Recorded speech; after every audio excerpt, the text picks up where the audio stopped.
Joining us now from the 2024 Cattle Industry Convention is Anne-Marie Bosshamer. She is the Executive Director of the Nebraska Beef Council. Of course, you all have a pretty big role down here, a lot of meetings to attend, and I know a lot of your board members are down here, right, Anne-Marie? You're right. We have all of our board members here because they all serve on a national committee. The different committees are foreign marketing, consumer domestic marketing, stakeholder engagement, nutrition, safety, and innovation, and it's important for them to be here because this is where like all of the State Beef Council board members come and they listen to all of the proposals from the different contractors that utilize beef checkoff dollars to do programs, and this is where they provide that input. So it's really important for them to be here, to be engaged, and know about what all of those different programs are and how the checkoff is investing in them.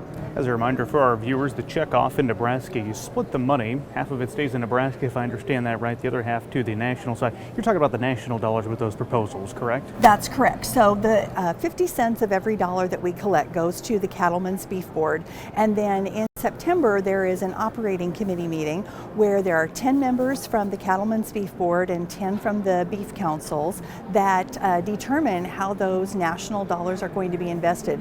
And it's a very hard process. You know, there's over 12 different contractors that come to them with great proposals, but they have to make decisions because, you know, there's only so much in the budget. And so it's important for, at this level with this meeting, to have that really good producer engagement in those proposals and those ideas. What have you heard about some of the proposals, some of the areas that the beef checkoff wants to focus on here moving forward in 2024? Well, you know, always promotion and those kinds of programs. We just heard yesterday that the Anthem campaign that we started last year that focuses under the theme of Together We Bring More is actually really, really successful, and they have over a 70% view rate of all the videos that they've been doing, so that's good. So promoting our product always, especially during these times of inflation and so many different food choices, we always want to keep that top of mind.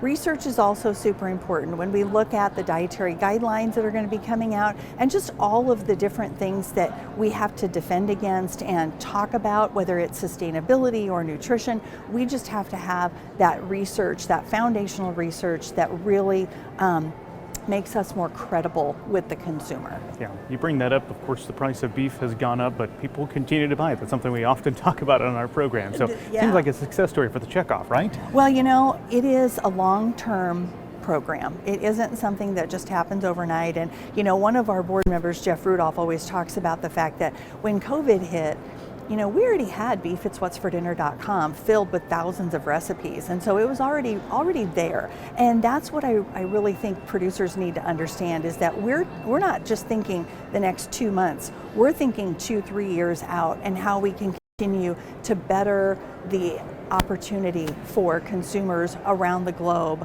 to always be thinking about buying beef.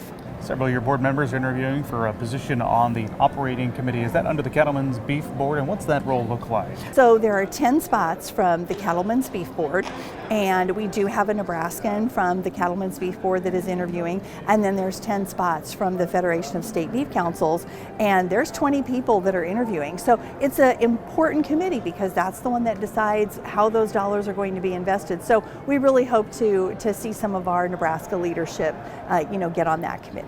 Your board and then the boards that you're referring to, those are all cattle producers. I feel like that's the point we should mention. You know, that's the really important thing. When you look at the 44 qualified state beef councils, there are over 750 producers that serve on those beef councils in a volunteer capacity.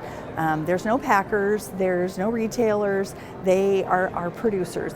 Majority of them are cow-calf operators, actually. And there's also some dairy folks and, of course, feed yards, but they're all producers that make these decisions because it is a producer-driven program. What else is happening down here in Orlando that you want to mention? Well, you know, we're just excited that we've got a good contingency from Nebraska here. There's a lot of meetings that they're going to be involved with. One of them today that's really exciting is a consumer market research update, so we can learn more about that consumer. I always love to hear about the consumer and their buying practices and their habits and what they think is most important, and that helps us then to make good decisions down the road. So a lot of great things that are going to be happening while we're down here. Anne-Marie Bosshamer, the Executive Director of the Nebraska Beef Council, our guest down here at the 2024 Cattle Industry Convention.